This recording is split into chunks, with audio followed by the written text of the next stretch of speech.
Sabe quando a gente pensa em fim do mundo? O que vem na cabeça, para muita gente, é aquela cena de caos, de destruição total. Mas nessa nossa análise de Apocalipse 6, a gente vai descobrir que o verdadeiro começo do fim pode ser algo muito mais sutil e até mais perigoso do que a gente imagina. Pois é, de um lado a gente tem a ideia que todo mundo conhece. Guerras, destruição, um colapso total. É a cena que o cinema adora mostrar. Só que o texto de Apocalipse 6 sugere é... outra coisa. É um começo que não tem cara de fim, sabe? Pelo contrário, à primeira vista, parece até algo positivo, algo que engana pela aparência. E é aí que a gente chega na grande pergunta que vai guiar essa nossa conversa. E se o maior perigo lá no comecinho de tudo não for a destruição que todo mundo espera, mas sim o engano que quase ninguém percebe?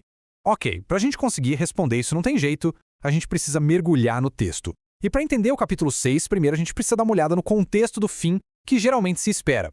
E olha, a peça-chave para isso está um capítulo antes, no capítulo 5. É impossível, sério, impossível mesmo compreender os eventos dos selos sem antes saber quem está realmente no comando. A resposta para essa pergunta muda tudo.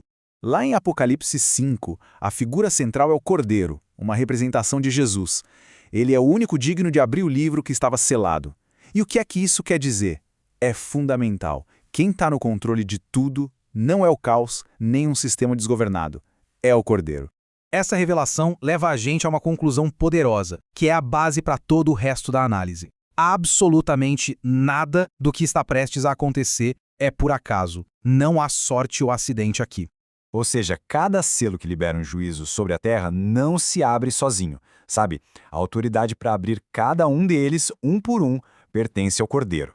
Beleza, então isso leva a gente para a segunda grande ideia. Se os eventos são controlados, eles não são aleatórios. Eles seguem uma ordem, uma progressão lógica.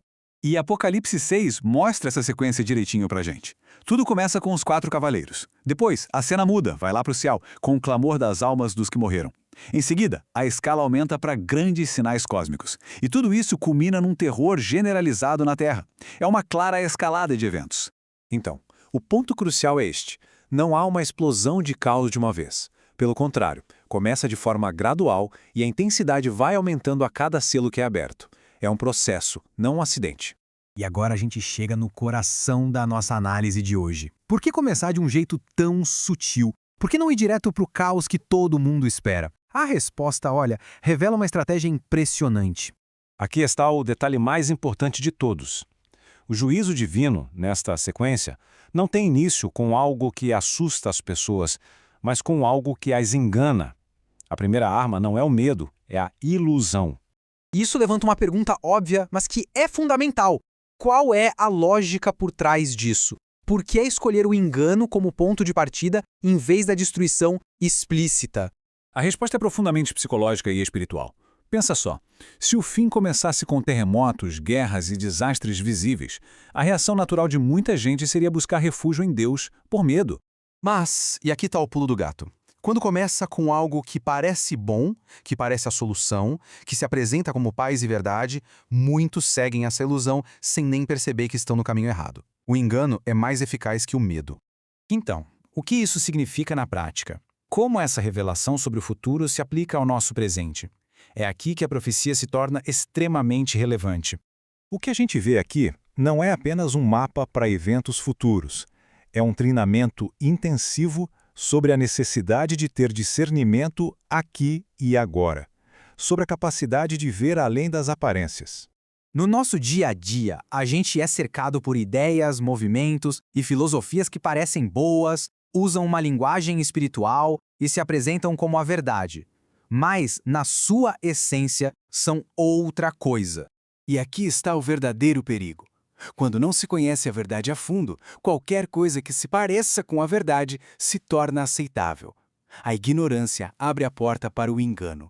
Portanto, a grande lição de hoje é este aviso que ecoa lá do início de Apocalipse 6. É preciso ter cuidado, pois nem tudo que parece certo e bom realmente vem de Deus. E isso nos leva diretamente ao primeiro selo, o cavalo branco, que, já adiantando o assunto, não é quem a maioria das pessoas pensam que ele é. Para continuar a entender Apocalipse de forma clara e sem confusão, acompanhe a série. porque no final das contas, o que está em jogo não é apenas conhecimento, mas a capacidade essencial de discernir a verdade do engano.